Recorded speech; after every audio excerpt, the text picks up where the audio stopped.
10 টাকার প্যাকেটের গুঁড়ো দুধ দিয়ে কিভাবে আপনারা পারফেক্ট রসমালাই তৈরি করবেন সেই রেসিপিটি আজকে আমি আপনাদের সঙ্গে শেয়ার করব।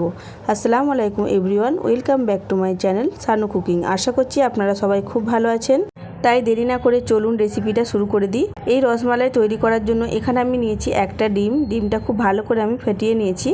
এবার এখানে নিয়ে নিচ্ছি আমি 10 টাকার প্যাকেটের গুঁড়ো দুধ। এখানে আমি 4 প্যাকেটের মতো গুঁড়ো দুধ নিয়ে নিলাম।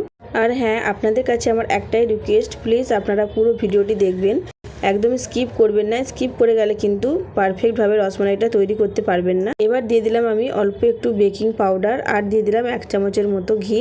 বেকিং পাউডারই দেওয়ার চেষ্টা করবেন, বেকিং সোডাটা কিন্তু নয়, বেকিং পাউডারটাই লাগবে। এবার সমস্ত উপকরণ আমি খুব ভালো করে আগে হাত দিয়ে মেখে নিচ্ছি।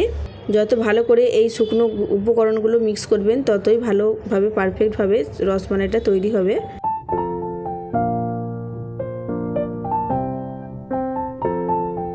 এবার যে ডিমটা আমি গুলে রেখেছিলাম তার অর্ধেকটা প্রথমে আমি দিয়ে দিলাম। একেবারে কিন্তু সম্পূর্ণ ডিমটা দেবেন না, একদম অল্প অল্প করে দিয়ে গুঁড়ো দুধটা আমি খুব ভালো করে মেখে নেব। আর এটা একটু আঠালো আঠালো টাইপেরই হবে, খুব বেশি কিন্তু শক্ত এই ডোটা মাখা যাবে না।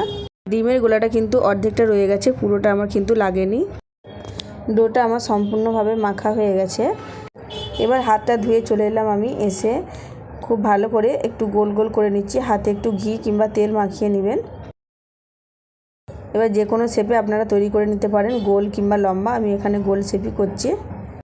এইভাবে সমস্ত মিষ্টিগুলো আমি তৈরি করে নিচ্ছি। দেখুন সমস্ত মিষ্টিগুলো তৈরি করা হয়ে গেছে।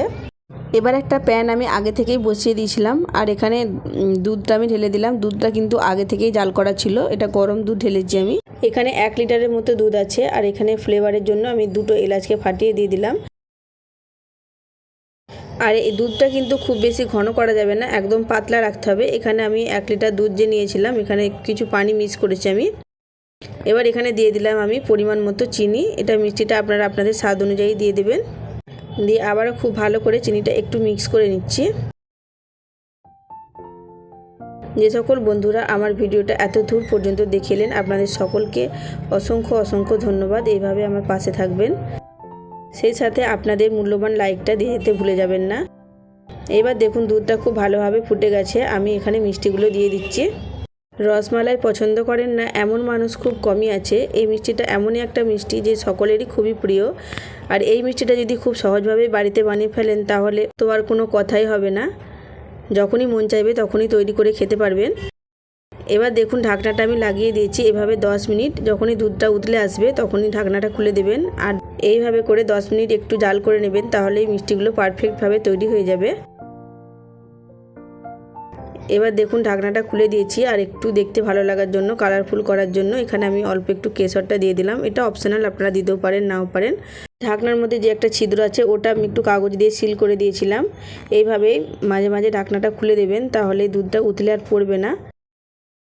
দিয়ে খুব ভালো করে 10 মিনিট জাল করে নিলে মিষ্টিগুলো রেডি হয়ে যাবে। দেখুন কত সুন্দরভাবে ফুলে উঠেছে মিষ্টিগুলো, দেখেই মনে হচ্ছে যে মিষ্টিটা খুব ভালোভাবে পারফেক্টভাবেই তৈরি হয়ে গেছে।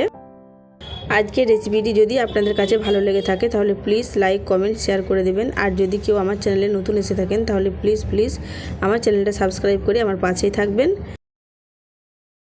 প্রত্যেকটা রসমালাই আমার পারফেক্টভাবে তৈরি হয়ে গেছে। দেখুন আমি গরম গরমই আপনাদেরকে সার্ভ করে দেখাচ্ছি।